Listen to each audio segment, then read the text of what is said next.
There are now nearly 36,000 cases of coronavirus here in Maryland. More than 17,000 people have died. Both hospitalizations and ICU cases continue to decrease slightly.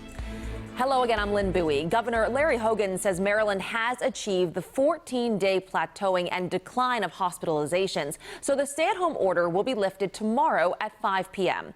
Despite the promising numbers, though, not everyone feels it is safe to reopen. WJZ investigator Mike Halgren is live with more on the different rules being set by each county. Mike?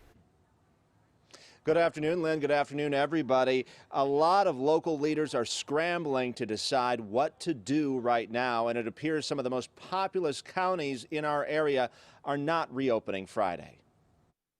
Effective this Friday, May 15th at 5 p.m., we will be lifting the stay-at-home order, and we will be moving instead to a safer-at-home public health advisory.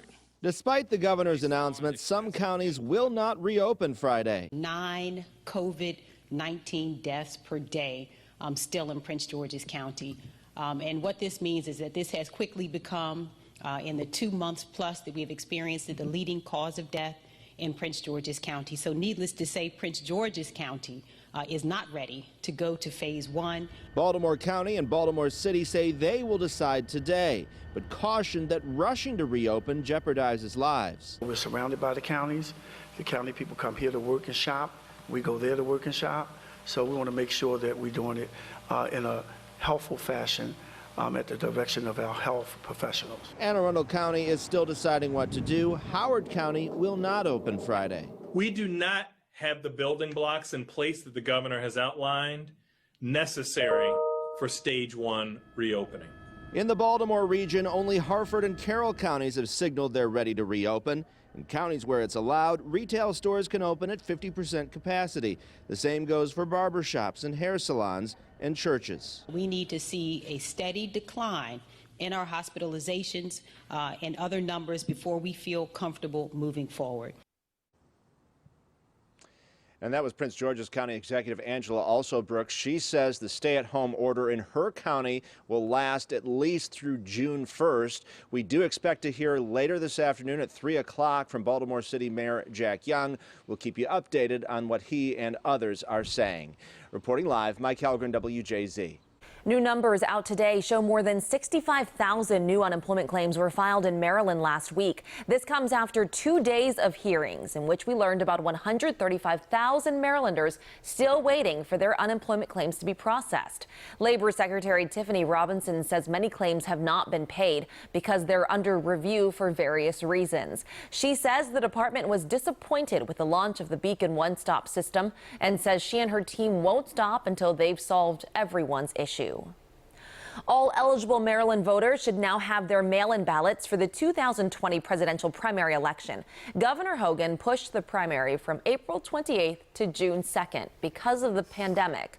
Officials say the ballots are valid even if they display the original primary date. There will be limited in-person voting options. Return ballots must be postmarked no later than June 2nd. Officials say the coronavirus may cause record low travel for Memorial Day weekend. Last year, 43 million Americans traveled for the holiday. However, social distancing guidelines are still in practice, and officials recommend people stay at home and avoid non-essential travel.